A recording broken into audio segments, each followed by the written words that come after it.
Hello दोस्तों, मैं राज और राज इंडक्शन में आपका स्वागत करता हूं। दोस्तों, मेरे पास एक पिजन कंपनी का इंडक्शन कुकटॉप रिपेयर होने के लिए आया है। इसमें प्रॉब्लम ये है कि कुछ देर चलता है, बंद हो जाता है। और बहुत मज़े की प्रॉब्लम इसमें बताऊं दोस्तों कि इस टाइप की प्रॉब्लम में लोग कन्फ्यूज हो जाते हैं। जैसे हमारे यहाँ के दोनों भाई कन्फ्यूज हो गए थे, बना बना के देखे लेकिन नहीं बना। तो सबसे पहले आप यहाँ पर ध्यान देंगे तो इस टाइप की पीसीबी है। इसमें प्रॉब्लम आ रहा था कि कुछ देर चलता है, बंद हो जाता है। तो यहाँ पे IGBT सेंसर उन्होंने चेंज कर लिया, टॉप सेंसर को भी नया लगा दिया। ठीक है, इसमें जैसे क्या होता है, दोनों में प्रॉब्लम क्रिएट होती है कि कुछ देर चलेगा आपका इंडक्शन कुकटॉप और बंद हो जाता है। तो IGBT सेंसर और टॉप सेंसर क्या होती है, ओपन मिलती है या दोस्तों ख़राब मिलती है।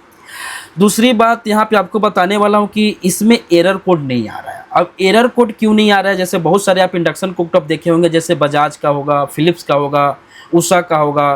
कुछ देर चलने के बाद E1 आता है, E7 आता है, तो टॉप सेंसर और IGBT सेंसर की प्रॉब्लम होती है। तो हमको वहाँ पे पता चल जाता है टॉप सेंसर ख़राब होगा तो E1 आएगा, तो हम उसको चेंज कर देते हैं डिस्प्ले में डिजिट रहने की वजह से। लेकिन इसमें दोस्तों क्या है, ओनली फॉर LED है। यहाँ पे जो 3 डिजिट होता है या दोस्तों 4 डिजिट का जो डिस्प्ले होता है, इसमें नहीं है। ये पिजन कंपनी का इस मॉडल का है। पहले बहुत सारा इंडक्शन कुकटॉप इसको अंबर मॉडल बोलते थे, पहले आता था, अभी तो नहीं आ रहा है। ओके, अब इसमें बंद होने के बाद क्या हो रहा है कि ऑटोमेटिक जो है दोस्तों, ऑन वाली जो LED है ओनली फॉर क्या होती है, एक ग्लो होती है। बाकी LED क्या होता है दोस्तों, ऑफ हो जाती है। ओके, अब इस प्रॉब्लम को देखा जाए तो सबसे पहले बंद होता है तो क्या होता है, फैन भी बंद हो जाता है। अब बहुत सारे इंडक्शन कुकटॉप में आप इतना ध्यान देना, जैसे मान लो कि E1 का एरर कोड आएगा, E4 का एरर कोड आएगा कुछ देर चलने के बाद में, तो फैन रनिंग होते रहता है कुछ देर के लिए, लेकिन इसमें तुरंत फैन बंद हो जा रहा है। ओके, अब फैन बंद होने के कारण ये देखिए कि फैन के जैक पे 15 वोल्ट बन रहा है, जहाँ 18 बनना चाहिए वहाँ 15 बन रहा है।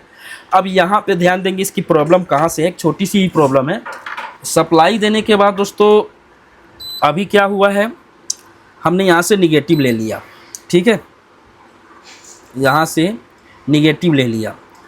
अब जो 4.4 वोल्ट का कैपेसिटर है, अगर इस पर मैं चेक करता हूँ तो आपको यहाँ पे दोस्तों 217 वोल्ट आ रहा है, यहाँ पे 317 आना चाहिए। अब 217 वोल्ट आने का कारण क्या है कि कैपेसिटर आपका वीक हो गया है। अब वीक हो गया दोस्तों, तो आपको दोस्तों सोचोगे कि यहाँ से पता चलेगा, यहाँ से पता नहीं चलेगा। अब इसको हम मल्टीमीटर से कैपेसिटेंस चेक करेंगे तो पता चलेगा कि इसकी कैपेसिटेंस क्या होगी दोस्तों, कम होगी। तो सबसे पहले कैपेसिटर यहाँ पे निकालेंगे।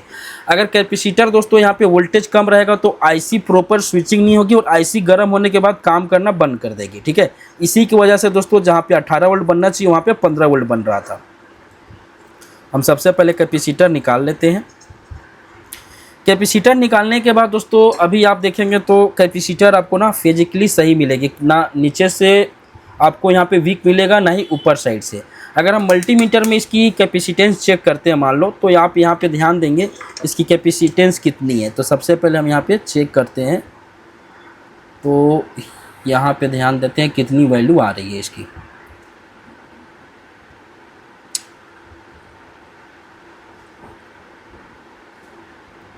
मतलब एक कैपेसिटर बिल्कुल ओपन है, इसमें दोस्तों 4.7 आना चाहिए, तो यहाँ पे 4.7 नहीं है, मतलब 10 माइक्रोफैराड का है, तो कम से कम 10 माइक्रोफैराड हो या 8 माइक्रोफैराड, उतनी इसकी वैल्यू शो करनी चाहिए MFD में। लेकिन यहाँ पे क्या हो रहा है दोस्तों, ओपन बता रहे, बिल्कुल ओपन है। अब इसी की वजह से क्या हो रहा था दोस्तों, कुछ देर चलने के बाद में बंद हो जा रहा। तो हम सबसे पहले इसको यहाँ से चेक कर लेते हैं।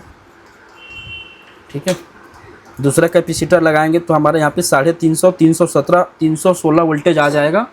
और उसके बाद में दोस्तों हम 15 के जगह पे 18 आ जाएगा। मेरे पास 4.7 450 का, इसको ही लगा देता हूँ, कोई दिक्कत नहीं है। तो हम सबसे पहले इसको लगा देते हैं। अब कैपेसिटर लगाने के बाद हम फिर से सप्लाई को चेक कर लेते हैं। पहले हमारा कैपेसिटर पर 217 आ रहा था, अब चेक करते हैं कितना आ रहा है।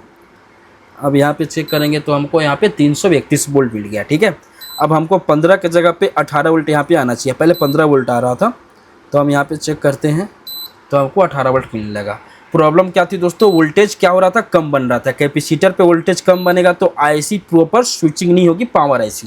अब पावर IC स्विचिंग नहीं होगी तो थोड़ा देर चलेगा इंडक्शन को, तब क्या होगा, जैसे पावर IC के ऊपर लोड पड़ेगा तो IC गर्म होने के बाद क्या होगी दोस्तों, स्विचिंग करना बंद कर देगी। तो जैसे बंद करेगी तो क्या होगा, पूरा डिस्प्ले गायब हो जाएगा और आपका फैन स्टैंड बाई में हो जाएगा। तो एक छोटी सी प्रॉब्लम थी दोस्तों। तो दोस्तों अगर आपको घर बैठे इलेक्ट्रॉनिक्स कंपोनेंट की जरूरत पड़ती है, आपको अगर मंगानी है तो कैसे ऑर्डर करें, तो सबसे पहले गूगल में जाना है www.rajinduction.com पे। वहाँ पे दोस्तों बहुत सारे कंपोनेंट अवेलेबल हो जाएंगे। अब उसको ऑर्डर कैसे करना है, खरीदना कैसे है, तो कुछ नहीं करना है, वहाँ पे जाएंगे IGBT पे, और IGBT का जैसे ओपन होगा तो यहाँ पे दोस्तों बाई व्हाट्सअप का ऑप्शन आएगा, उसको एक बार क्लिक करना है और सीधे मेरे व्हाट्सअप से कनेक्ट हो जाएंगे। आपको जितना पीस चाहिए वहाँ पे दोस्तों आपको क्वांटिटी डालनी है, उसके बाद दोस्तों एक कोटेशन मिलेगा और उसके हिसाब से आपको पे करनी है। 7 से 10 दिन के अंदर में आपको घर बैठे कंपोनेंट मिल जाएगा। अगर मेरे ऊपर विश्वास है दोस्तों तो आपको पहले पे करना पड़ेगा। थैंक्स फॉर दोस्तों।